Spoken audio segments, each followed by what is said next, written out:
एक साहब अपने दोस्त से अपने बेटे की शिकायत कर रहे थे। बरखुरदार ने जब से यूनिवर्सिटी में दाखिला लिया है, पढ़ाई की तरफ ध्यान देने की बजाय लड़कियों के चक्करों में पड़ा रहता है। लॉन में लड़की के साथ, लाइब्रेरी में लड़कियों के साथ, कैंटीन में लड़कियों के साथ, हत्ता के यूनिवर्सिटी से बाहर भी लड़कियों के साथ घूमता रहता है।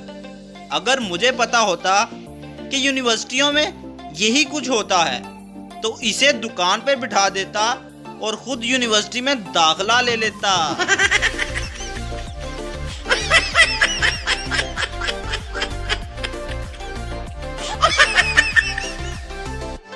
अंग्रेज, क्या तुम्हें तैराकी आती है? पाकिस्तानी, मुझे तैराकी नहीं आती।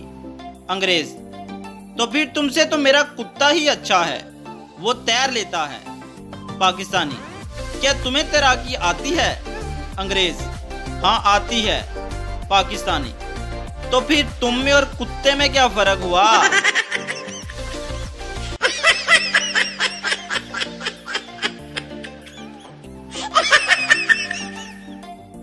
एक साहब चेकअप के लिए डॉक्टर के पास गए और कहा, डॉक्टर साहब, न जाने मुझे क्या हो गया है कि जिस्म की किसी भी हिस्से में उंगली लगाऊं तो टीसें उठती हैं। डॉक्टर ने कुछ गौर व फिक्र के बाद मरीज से कहा, आपके पूरे जिस्म का एक्सरे करना होगा, हत्ता के पता चल सके दर्द उठने की वजह क्या है। पूरे जिस्म का एक्सरे हुआ।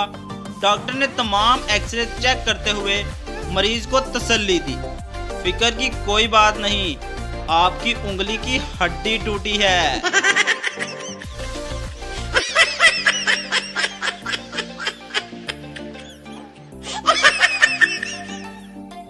बीवी शॉपिंग करके घर आई और शोहर से बोली, देखिए मैं आपके लिए कितना अच्छा रुमाल लाई हूँ। शोहर ने हैरत से कपड़े को देखा और बोला, इतना बड़ा रुमाल, ये तो कोई 6 गज का होगा।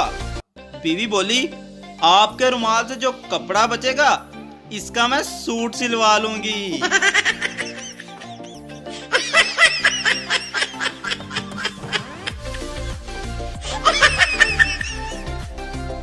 शादी की बात हो रही थी।